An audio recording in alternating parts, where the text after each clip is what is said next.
हर हर महादेव। आज शिव पुराण पाठ का प्रथम दिन है, तो आइए प्रारंभ करते हैं। श्री शिव पुराण प्रथम अध्याय। श्री गणेशाय नमः। श्री शिव पुराण महात्म्य। श्री सौनक जी ने कहा, महाज्ञानी सूत जी, आप संपूर्ण सिद्धांतों के ज्ञाता हैं। प्रभु, मुझसे पुराणों की कथाओं के सार तत्व का विशेष रूप से वर्णन कीजिए। ज्ञान और वैराग्य सहित भक्ति से प्राप्त होने वाले विवेक की वृद्धि कैसे होती है, तथा साधु पुरुष किस प्रकार अपने काम क्रोध आदि मानसिक विकारों का निवारण करते हैं। इस घोर कली काल में जीव प्रायः आसुर स्वभाव के हो गए हैं।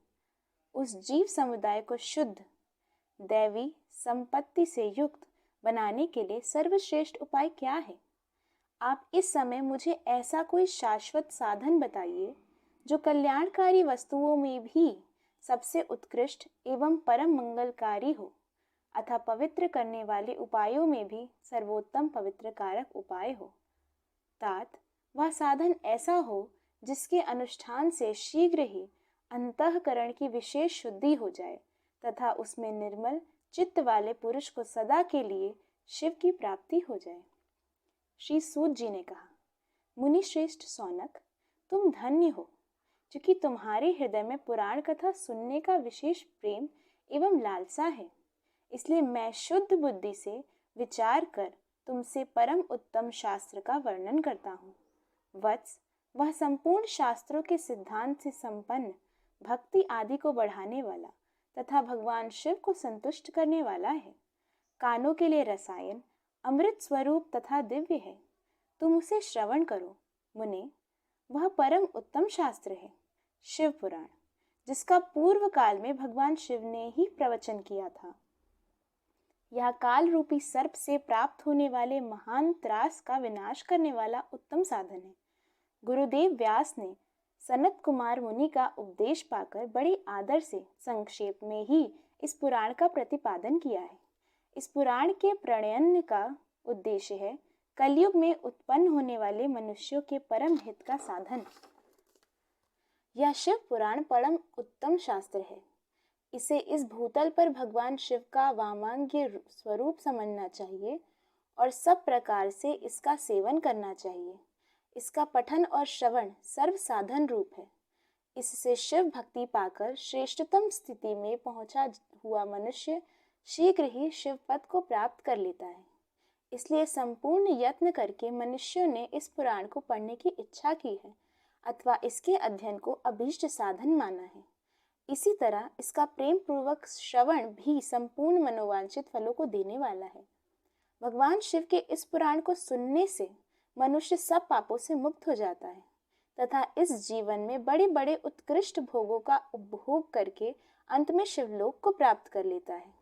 यह शिव पुराण नामक ग्रंथ 24,000 श्लोकों से युक्त है। इसकी 7 संहिताएं हैं। मनुष्य को चाहिए कि वह भक्ति, ज्ञान और वैराग्य से संपन्न हो बड़े आदर से इसका श्रवण करे। 7 संहिताओं से युक्त यह दिव्य शिव पुराण परम ब्रह्म परमात्मा के समान विराजमान है और सबसे उत्कृष्ट गति प्रदान करने वाला है। जो निरंतर अनुसंधान पूर्वक इस शिव पुराण को बांचता है अथवा नित्य प्रेम पूर्वक इसका पाठ मात्र करता है, वह पुण्यात्मा है, इसमें संशय नहीं है। जो उत्तम बुद्धि वाला पुरुष अनंत काल में भक्ति पूर्वक इस पुराण को सुनता है, उस पर अत्यंत प्रसन्न हुए भगवान महेश्वर उसे अपना पद धाम प्रदान करते हैं। जो प्रतिदिन आदर पूर्वक इस शिव पुराण का पूजन करता है, वह इस संसार में संपूर्ण भोगों को भोग कर अंत में भगवान शिव के पद को प्राप्त कर लेता है। जो प्रतिदिन आलस्य रहित हो रेशमी वस्त्र आदि के वेष्टन से इस शिव पुराण का सत्कार करता है, वह सदा सुखी होता है। यह शिव पुराण निर्मल तथा भगवान शिव का सर्वस्व है। जो इहलोक और परलोक में भी सुख चाहता हो, उसे आदर के साथ प्रयत्न पूर्वक इसका सेवन करना चाहिए। यह निर्मल एवं उत्तम शिव पुराण धर्म, अर्थ, काम और मोक्ष रूप चारों पुरुषार्थों को देने वाला है। अतः सदा प्रेम पूर्वक इसका श्रवण एवं विशेष पाठ करना चाहिए।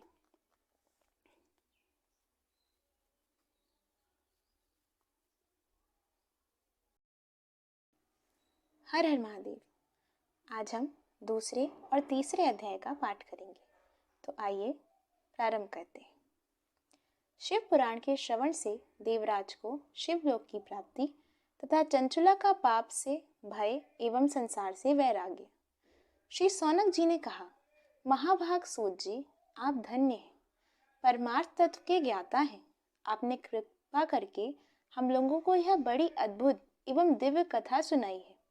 भूतल पर इस कथा के समान कल्याण का सर्वश्रेष्ठ साधन दूसरा कोई नहीं है। यह बात हमने आज आपकी कृपा से निश्चय पूर्वक समझ ली। सूत जी, कलयुग में इस कथा के द्वारा कौन कौन से पापी शुद्ध होते हैं, उन्हें कृपा पूर्वक बताइए और इस जगत को कृतार्थ कीजिए। सूत जी बोले, मुनि, जो मनुष्य पापी, दुराचारी, खल तथा काम क्रोध आदि में निरंतर डूबे रहने वाले हैं, वे भी इस पुराण के श्रवण पठन से अवश्य ही शुद्ध हो जाते हैं। इसी विषय में जानकर मुनि इस प्राचीन इतिहास का उदाहरण दिया करते हैं, जिनके श्रवण मात्र से पापों का पूर्णतः नाश हो जाता है। पहले की बात है, कहीं किरातों के नगर में एक ब्राह्मण रहता था, जो ज्ञान में अत्यंत दुर्बल, दरिद्र, रस बेचने वाला तथा वैदिक धर्म से विमुख था। वह स्नान संध्या आदि कर्मों से भ्रष्ट हो गया था और वैश्य वृत्ति में तत्पर रहता था। उसका नाम था देवराज। वह अपने ऊपर विश्वास करने वाले लोगों को ठगा करता था। उसने ब्राह्मणों, क्षत्रियों, वैश्यों, शूद्रों तथा दूसरों को भी अनेक बहानों से मारकर उनका धन हड़प लिया था, परंतु उस पापी का थोड़ा सा भी धन कभी धर्म के काम में नहीं लगा था। वह वैश्यागामी तथा सब प्रकार से आचार भ्रष्ट था। एक दिन घूमता घामता वह देव योग से प्रतिष्ठानपुर झूसी प्रयाग में जा पहुंचा। वहां उसने एक शिवालय देखा, जहां बहुत से साधु महात्मा एकत्र हुए थे। देवराज उस शिवालय में ठहर गया, किंतु वहां उस ब्राह्मण को ज्वर आ गया। उस ज्वर से उसको बड़ी पीड़ा होने लगी। वहां एक ब्राह्मण देवता शिव पुराण की कथा सुना रहे थे। ज्वर में पड़ा हुआ देवराज ब्राह्मण के मुखारविंद से निकली हुई उस शिव कथा को निरंतर सुनता रहा। 1 मास के बाद वह ज्वर से अत्यंत पीड़ित होकर चल बसा। यमराज के दूत आए और उसे पाशों में बांधकर बलपूर्वक यमपुरी ले गए। इतने में ही शिवलोक से भगवान शिव के पार्षद गण आ गए। उनके गौर अंग कर्पूर के समान उज्जवल थे, हाथ त्रिशूल से सुशोभित हो रहे थे। उनके संपूर्ण अंग भस्म से उद्भासित थे और रुद्राक्ष की मालाएं उनके शरीर की शोभा बढ़ा रही थी। वे सब के सब क्रोध पूर्वक यमपुरी में गए और यमराज के दूतों को मार पीट कर, बारंबार धमका कर उन्होंने देवराज को उनके चंगुल से छुड़ा लिया और अत्यंत अद्भुत विमान पर बिठाकर जब वे शिव दूत कैलाश जाने को उद्यत हुए, उस समय यमपुरी में बड़ा भारी कोलाहल मच गया। उस कोलाहल को सुनकर धर्मराज अपने भवन से बाहर आए। साक्षात दूसरे रुद्र के समान प्रतीत होने वाले उन 4 दूतों को देखकर धर्मज्ञ धर्मराज ने उनका विधि पूर्वक पूजन किया और ज्ञान दृष्टि से देखकर सारा वृतांत जान लिया। उन्होंने भय के कारण भगवान शिव के उन महात्मा दूतों से कोई बात नहीं पूछी, उल्टे उन सब की पूजा एवं प्रार्थना की। तत्पश्चात वे शिव दूत कैलाश को चले गए और वहां पहुंचकर उन्होंने उस ब्राह्मण को दया सागर शाम शिव के हाथों में दे दिया। सौनक जी ने कहा, महाभाग सूत जी, आप सर्वज्ञ हैं। महामते, आपकी कृपा प्रसाद से मैं बारंबार कृतार्थ हुआ। इस इतिहास को सुनकर मेरा मन अत्यंत आनंद में निमग्न हो गया। अतः अब भगवान शिव में प्रेम बढ़ाने वाली शिव संबंधी दूसरी कथा को भी कहिए।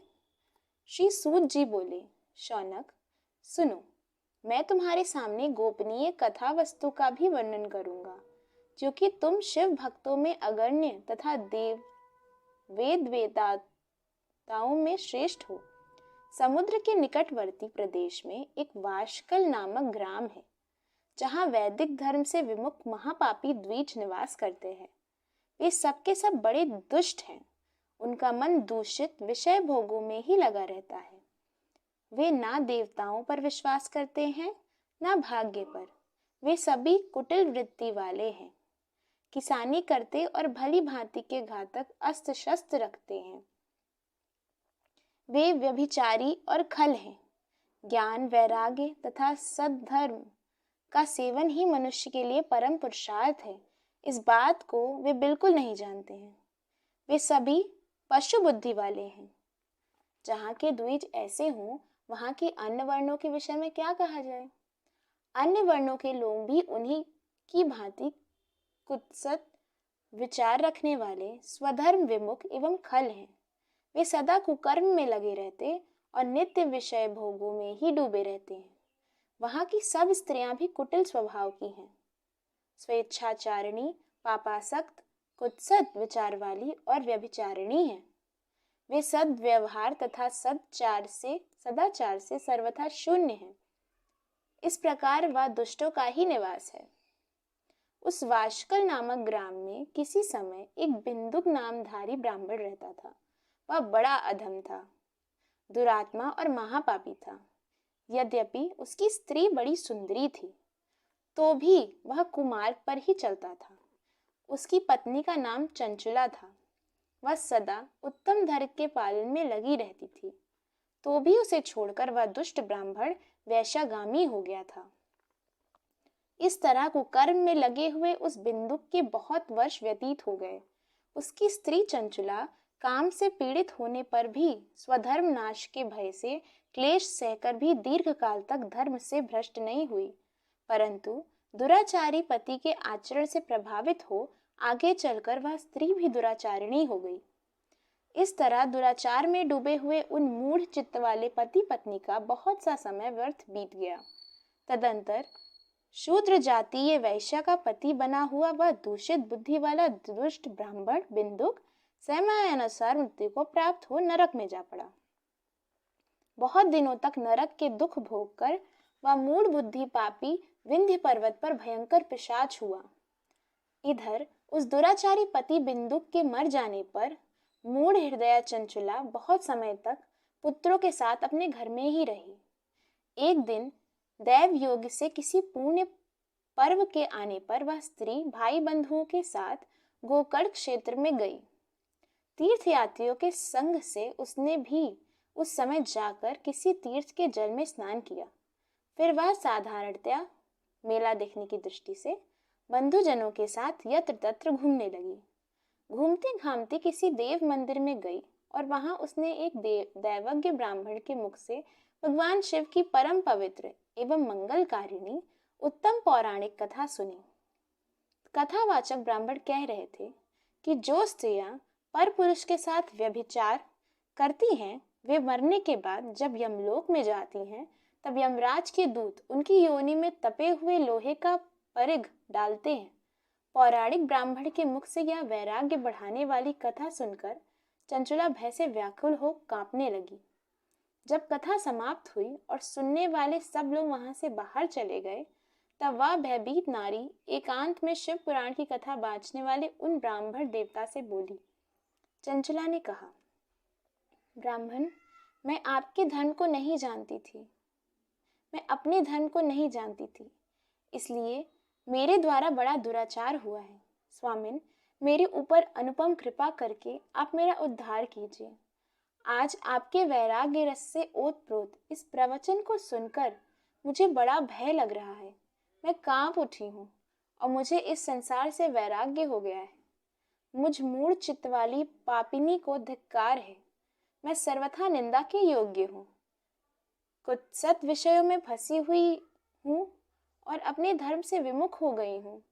हाय, न जाने किस किस घोर कष्टदायक दुर्गति में मुझे पड़ना पड़ेगा और वहाँ कौन बुद्धिमान पुरुष को मार्ग में मन लगाने वाली मुझ पापिनी का साथ देगा। मृत्यु काल में उस भयंकर यमदूतों को मैं कैसे देखूंगी। जब वे बलपूर्वक मेरे गले में फंदे डालकर मुझे बांधेंगे, तब मैं कैसे धीरज धारण कर सकूंगी। नरक में जब मेरे शरीर के टुकड़े टुकड़े किए जाएंगे, उस समय विशेष दुख देने वाली उस महायातना को मैं कैसे सहूंगी। हाय, मैं मारी गई, मैं जल गई, मेरा हृदय विलीन हो गया और मैं सब प्रकार से नष्ट हो गई, क्योंकि मैं हर तरह से पाप में ही डूबी रही हूँ। ब्राह्मण, आप ही मेरे गुरु, आप ही माता और आप ही पिता हैं। आपकी शरण में आई हूँ।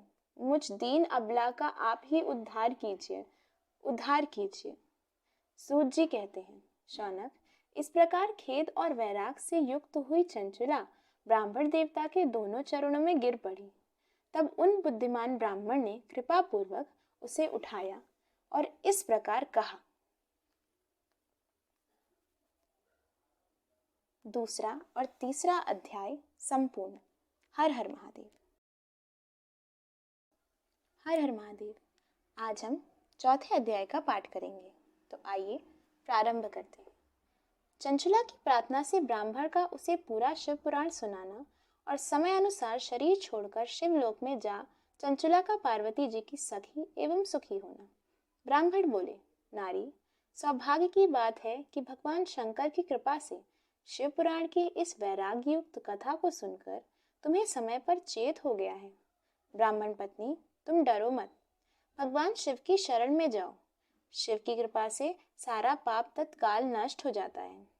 मैं तुमसे भगवान शिव की कीर्ति कथा से युक्त उस परम वस्तु का वर्णन करूंगा, जिससे तुम्हें सदा सुख देने वाली उत्तम गति प्राप्त होगी। शिव की उत्तम कथा सुनने से ही तुम्हारी बुद्धि इस तरह पश्चाताप से युक्त एवं शुद्ध हो गई है। साथ ही तुम्हारे मन में विषयों के प्रति वैराग्य हो गया है। पश्चाताप ही पाप करने वाले पापियों के लिए सबसे बड़ा प्रायश्चित है। सत्पुरुषों ने सबके लिए पश्चाताप को ही समस्त पापों का शोधक बताया है। पश्चाताप से ही पापों की शुद्धि होती है। जो पश्चाताप करता है वही वास्तव में पापों का प्रायश्चित करता है, क्योंकि सत्पुरुषों ने समस्त पापों की शुद्धि के लिए जैसे प्रायश्चित का उपदेश किया है, वह सब पश्चाताप से ही संपन्न हो जाते हैं। जो पुरुष विधि पूर्वक प्रायश्चित करके निर्भय हो जाता है, वह अपने कुकर्म के लिए पश्चाताप नहीं करता। उसे प्रायः उत्तम गति नहीं प्राप्त होती, परंतु जिसे अपने कुकृत्य पर हार्दिक पश्चाताप होता है, वह अवश्य उत्तम गति का भागी होता है, इसमें संशय नहीं है। इस शिव पुराण की कथा सुनने से जैसी चित्त शुद्धि होती है, वैसी दूसरे उपायों से नहीं होती। जैसे दर्पण साफ करने पर निर्मल हो जाता है, उसी प्रकार इस शिव पुराण की कथा से चित्त अत्यंत शुद्ध हो जाता है, इसमें संशय नहीं है।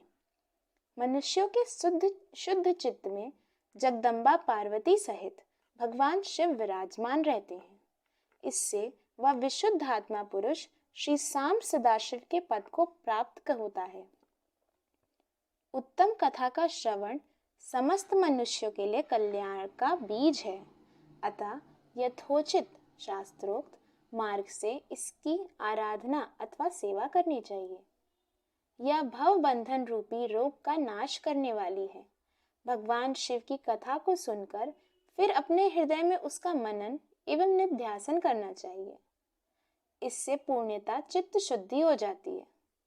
चित्त शुद्धि होने से महेश्वर की भक्ति अपने दोनों पुत्रों ज्ञान और वैराग्य के साथ निश्चय ही प्रकट होती है। तत्पश्चात महेश्वर के अनुग्रह से दिव्य मुक्ति प्राप्त होती है, इसमें संशय नहीं है। जो मुक्ति से वंचित है, उसे पशु समझना चाहिए, क्योंकि उसका चित्त माया के बंधन में आसक्त है। वह निश्चय ही संसार बंधन से मुक्त नहीं हो पाता। ब्राह्मण पत्नी, इसलिए तुम इस विषयों से मन को हटा लो और भक्ति भाव से भगवान शंकर की इस परम पावन कथा को सुनो। परमात्मा शंकर की इस कथा को सुनने से तुम्हारे चित्त की शुद्धि होगी और इससे तुम्हें मोक्ष की प्राप्ति हो जाएगी। जो निर्मल चित्त से भगवान शिव के चरणावृंदों का चिंतन करता है, उसकी एक ही जन्म में मुक्ति हो जाती है। या मैं तुमसे सत्य सत्य कहता हूँ। सूत जी कहते हैं, शौनक, इतना कहकर वे श्रेष्ठ शिव भक्त ब्राह्मण चुप हो गए। उनका हृदय करुणा से आर्द्र हो गया। वे शुद्ध चित्त ब्राह्मण महात्मा भगवान शिव के ध्यान में मग्न हो गए। तदंतर बिंदुक की पत्नी चंचुला मन ही मन प्रसन्न हो उठी। ब्राह्मण का उक्त उपदेश सुनकर उसके नेत्रों में आनंद के आंसू छलक आए थे। वह ब्राह्मण पत्नी चंचुला हर्ष भरे हृदय से उन श्रेष्ठ ब्राह्मण के दोनों चरणों में गिर पड़ी और हाथ जोड़कर बोली, मैं कृतार्थ हो गई। तत्पश्चात उठकर वैराग्य युक्त उत्तम बुद्धि वाली वह स्त्री जो अपने पापों के कारण आतंकित थी, उन महान शिव भक्त ब्राह्मण से हाथ जोड़कर गदगद वाणी में बोली। चंचुला ने कहा, ब्राह्मण शिव भक्तों में श्रेष्ठ स्वामी, आप धन्य हैं, परमार्दर्शी हैं और सदा पाप परोपकार में लगे रहते हैं, इसलिए श्रेष्ठ साधु पुरुषों में प्रशंसा के योग्य हैं। साधु, मैं नरक के समुद्र में गिर रही हूँ, आप मेरा उद्धार कीजिए, उद्धार कीजिए। पौराणिक अर्थ तत्व से संपन्न जिस सुंदर शिव पुराण की कथा को सुनकर मेरे मन में संपूर्ण विषयों से वैराग्य उत्पन्न हो गया, इस शिव पुराण को सुनने के लिए इस समय मेरे मन में बड़ी श्रद्धा हो रही है। सूत जी कहते हैं, ऐसा कहकर हाथ जोड़ उनका अनुग्रह पाकर चंचुला उस शिव पुराण की कथा को सुनने की इच्छा मन में लिए उन ब्राह्मण देवता की सेवा में तत्पर हो वहां रहने लगी। तदंतर शिव भक्तों में श्रेष्ठ और शुद्ध बुद्धि वाले उन ब्राह्मण देव ने उसी स्थान पर उस स्त्री को शिव पुराण की उत्तम कथा सुनाई। इस प्रकार उस गोकर्ण नामक महाक्षेत्र में उन्हीं श्रेष्ठ ब्राह्मण से उसने शिव पुराण की वह परम उत्तम कथा सुनी, जो भक्ति, ज्ञान और वैराग्य को बढ़ाने वाली तथा मुक्ति देने वाली है। उस परम उत्तम कथा को सुनकर वह ब्राह्मण पत्नी अत्यंत कृतार्थ हो गई। उसका चित्त शीघ्र ही शुद्ध हो गया। फिर भगवान शिव के अनुग्रह से उसके हृदय में शिव के सगुण रूप का चिंतन होने लगा। इस प्रकार उसने भगवान शिव में लगी रहने वाली उत्तम बुद्धि पाकर शिव के सच्चिदानंदमय स्वरूप का बारंबार चिंतन आरंभ किया। तत्पश्चात समय के पूरे होने पर भक्ति, ज्ञान और वैराग से युक्त हुई चंचुला ने अपने शरीर को बिना किसी कष्ट के त्याग दिया। इतने में ही त्रिपुर शत्रु भगवान शिव का भेजा हुआ एक दिव्य विमान द्रुत गति से वहां पहुंचा, जो उनके अपने गणों से संयुक्त और भली भांति के शोभा साधनों से संपन्न था। चंचला उस विमान पर आरूढ़ हुई और भगवान शिव के श्रेष्ठ पार्षदों ने उसे तत्काल शिवपुरी में पहुंचा दिया। उसके सारे मल धुल गए थे। वह दिव्य रूप धारिणी दिव्यांगना हो गई थी। उसके दिव्य अव्यय उसकी शोभा बढ़ाते थे। मस्तक पर अर्धचंद्र का मुकुट धारण किए वह गौरांगी देवी शोभाशाली दिव्य आभूषणों से विभूषित थी। शिवपुरी में पहुंचकर उसने सनातन देवता त्रिनेत्रधारी महादेव जी को देखा। सभी मुख्य देवता उनकी सेवा में खड़े थे। गणेश, भृंगी, नंदीश्वर तथा वीरभद्रेश्वर आदि उनकी सेवा में उत्तम भक्ति भाव से उपस्थित थे। उनकी अंग कांति करोड़ों सूर्यों के समान प्रकाशित हो रही थी। कंठ में नील चिन्ह शोभा पाता था। 5 मुख और प्रत्येक मुख में 3-3 नेत्र थे। मस्तक पर अर्धचंद्राकार मुकुट शोभा देता था। उन्होंने अपने वामांग भाग में गौरी देवी को बिठा रखा था, जो विद्युत पुंज के समान प्रकाशित थी। गौरीपति महादेव जी की कांति कर्पूर के समान गौर थी। उनका सारा शरीर श्वेत भस्म से भासित था। शरीर पर श्वेत वस्त्र शोभा पा रहे थे। इसी प्रकार परम उज्जवल भगवान शंकर का दर्शन करके वह ब्राह्मण पत्नी चंचुला बहुत प्रसन्न हुई। अत्यंत प्रीति युक्त होकर उसने बड़ी उतावली के साथ भगवान को बारंबार प्रणाम किया। फिर हाथ जोड़कर वह बड़े प्रेम, आनंद और संतोष से युक्त हो विनीत भाव से खड़ी हो गई। उसके नेत्रों से आनंदाश्रुओं की अविरल धारा बहने लगी तथा संपूर्ण शरीर में रोमांच हो गया। उस समय भगवती पार्वती और भगवान शंकर ने उसे बड़ी करुणा के साथ अपने पास बुलाया और सौम्य दृष्टि से उसकी ओर देखा। पार्वती जी ने तो दिव्य रूप धारिणी बिंदु प्रिया चंचुला को प्रेम पूर्वक अपनी सखी बना लिया। वह उस परमानंद घन ज्योति स्वरूप सनातन धाम में अविचल निवास पाकर दिव्य सौख्य से संपन्न हो अक्षय सुख का अनुभव करने लगी। चौथा अध्याय संपूर्ण। हर हर महादेव। हर हर महादेव। आज हम 5वें अध्याय का पाठ करेंगे, तो आइए प्रारंभ करते हैं। चंचुला के प्रयत्न से पार्वती जी की आज्ञा पाकर तुम्बरु का विंध्य पर्वत पर शिव पुराण की कथा सुनाकर विद्युत का पिशाच योनि से उद्धार करना तथा उन दोनों दंपति का शिव धाम में सुखी होना। सूत जी बोले, शौनक, एक दिन परमानंद में निमग्न हुई चंचुला ने उमा देवी के पास जाकर प्रणाम किया और दोनों हाथ जोड़कर वह उनकी स्तुति करने लगी। चंचुला बोली, गिरिराज नंदिनी स्कंद माता उमे, मनुष्यों ने सदा आपका सेवन किया है। समस्त सुखों को देने वाली शंभु प्रिय आप ब्रह्म स्वरूपिणी हैं। विष्णु और ब्रह्मा आदि देवताओं द्वारा सेव्य हैं। आप ही सगुणा और निर्गुणा हैं तथा आप ही सूक्ष्म सच्चिदानंद स्वरूपिणी आद्या प्रकृति हैं। आप ही संसार की सृष्टि, पालन और संहार करने वाली हैं। तीनों गुणों का आश्रय भी आप ही हैं। ब्रह्मा, विष्णु और महेश्वर इन तीनों देवताओं का आवास स्थान तथा उनकी उत्तम प्रतिष्ठा करने वाली पराशक्ति आप ही हैं। सूत जी कहते हैं, शौनक, जिसे सद्गति प्राप्त हो चुकी थी वह चंचुला इस प्रकार महेश्वर पत्नी उमा की स्तुति करके सिर झुकाकर चुप हो गई थी। उसके नेत्रों में प्रेम के आंसू उमड़ आए थे। तब करुणा से भरी हुई शंकर प्रिया भक्त वत्सला पार्वती देवी ने चंचुला को संबोधित करके बड़े प्रेम से इस प्रकार कहा। पार्वती बोली, सखी चंचुले, सुंदरी, मैं तुम्हारी की हुई इस स्तुति से बहुत प्रसन्न हूँ। बोलो, क्या वर मांगती हो? तुम्हारे लिए मुझे कुछ भी अदेय नहीं है। चंचुला बोली, निष्पाप गिरिराज कुमारी, मेरे पति बिंदुक इस समय कहाँ हैं? उनकी कैसी गति हुई है या मैं नहीं जानती। कल्याणमयी दीनवत्सले, मैं अपने उन पति देव से जिस प्रकार संयुक्त हो सकूं वैसा ही उपाय कीजिए। महेश्वरी महादेवी, मेरे पति एक शूद्र जातीय वैश्या के प्रति आसक्त थे और पाप में ही डूबे रहते थे। उनकी मृत्यु मुझसे पहले ही हो गई थी। न जाने वे किस गति को प्राप्त हुए। गिरिजा बोली, बेटी, तुम्हारा बिंदुक नाम वाला पति बड़ा पापी था। उसका अंतःकरण बड़ा ही दूषित था।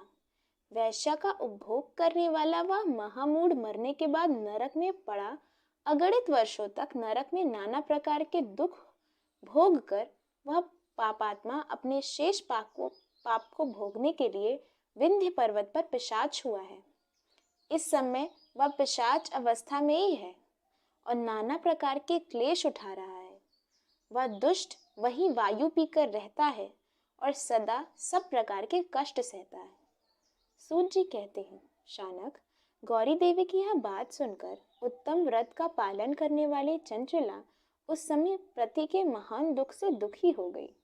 फिर मन को स्थिर करके उस ब्राह्मण पत्नी ने व्यथित हृदय से महेश्वरी को प्रणाम करके पुनः पूछा। चंचुला बोली, महेश्वरी महादेवी, मुझ पर कृपा कीजिए और दूषित कर्म करने वाले मेरे उस दुष्ट पति का अब उद्धार कर दीजिए। देवी, कुत्सित बुद्धि वाले मेरे उस पापात्मा पति को किस उपाय से उत्तम गति प्राप्त हो सकती है, यह शीघ्र बताइए। आपको नमस्कार है। पार्वती ने कहा, तुम्हारा पति यदि शिव पुराण की पुण्यमयी उत्तम कथा सुने तो सारी दुर्गति को पार करके वह उत्तम गति का भागी हो सकता है। अमृत के समान मधुर अक्षरों से युक्त गौरी देवी का यह वचन आदर पूर्वक सुनकर चंचुला ने हाथ जोड़कर मस्तक झुकाकर उन्हें बारंबार प्रणाम किया और अपने पति के समस्त पापों की शुद्धि तथा उत्तम गति की प्राप्ति के लिए पार्वती देवी से यह प्रार्थना की कि मेरे पति को शिव पुराण सुनाने की व्यवस्था होनी चाहिए। उसे ब्राह्मण पत्नी के बारंबार प्रार्थना करने पर शिवप्रिया गौरी देवी को बड़ी दया आई। उन भक्त वत्सला महेश्वरी गिरिराज कुमारी ने भगवान शिव की उत्तम कीर्ति का गान करने वाले गंधर्वराज तुम्बरु को बुलाकर उनसे प्रसन्नता पूर्वक इस प्रकार कहा, तुम्बरु, तुम्हारी भगवान शिव में प्रीति है। तुम मेरे मन की बातों को जानकर मेरे अभीष्ट कार्यों को सिद्ध करने वाले हो, इसलिए मैं तुमसे एक बात कहती हूँ, तुम्हारा कल्याण हो। तुम मेरी इस सखी के साथ शीघ्र ही विंध्य पर्वत पर जाओ। वहाँ एक महाघोर और भयंकर पिशाच रहता है। उसका वृतांत तुम आरंभ से ही सुनो। मैं तुमसे प्रसन्नता पूर्वक सब कुछ बताती हूँ। पूर्व जन्म में वह पिशाच बिंदुक नामक ब्राह्मण था। मेरी इस सखी चंचुला का पति था, परंतु वह दुष्ट वैश्यागामी हो गया। स्नान संध्या आदि नित्य कर्म छोड़कर अपवित्र रहने लगा। क्रोध के कारण उसकी बुद्धि पर मूढ़ता छा गई थी। वह कर्तव्याकृत व्यय का विवेक नहीं कर पाता था। अभक्ष भक्षण, सज्जनों से द्वेष और दूषित वस्तुओं का दान लेना, यही उसका स्वाभाविक कर्म बन गया था। वह अस्त्र शस्त्र लेकर हिंसा करता, बाएं हाथ से खाता, दीनों को सताता और क्रूरता पूर्वक पराये घरों में आग लगा देता था। चंडालों से प्रेम करता और प्रतिदिन वैश्या के संपर्क में रहता था। बड़ा दुष्ट था। वह पापी अपनी पत्नी का परित्याग करके दुष्टों के संग में ही आनंद मानता था। वह मृत्यु उपरांत दुराचार में ही फंसा रहा। फिर अंत काल आने पर उसकी मृत्यु हो गई। वह पापियों के भोगस्थान घोर यमपुर में गया और वहां बहुत से नरकों का उपभोग करके वह दुष्टात्मा जीव इस समय विंध्य पर्वत पर पिशाच बना हुआ है। वहीं वह दुष्ट पिशाच अपने पापों का फल भोग रहा है।